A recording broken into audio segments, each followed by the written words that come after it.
All right, we've got an angular velocity of 31 radians per second.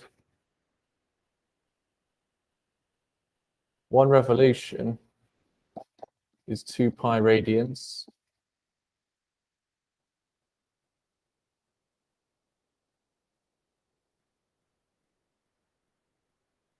So if I do 31 divided by 2 pi, that will tell me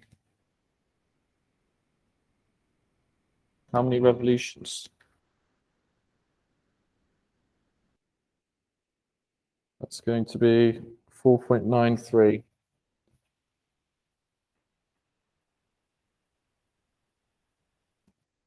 In 1 second.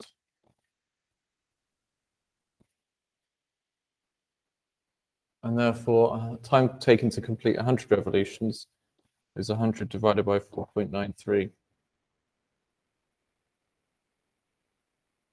which is 20.3 seconds.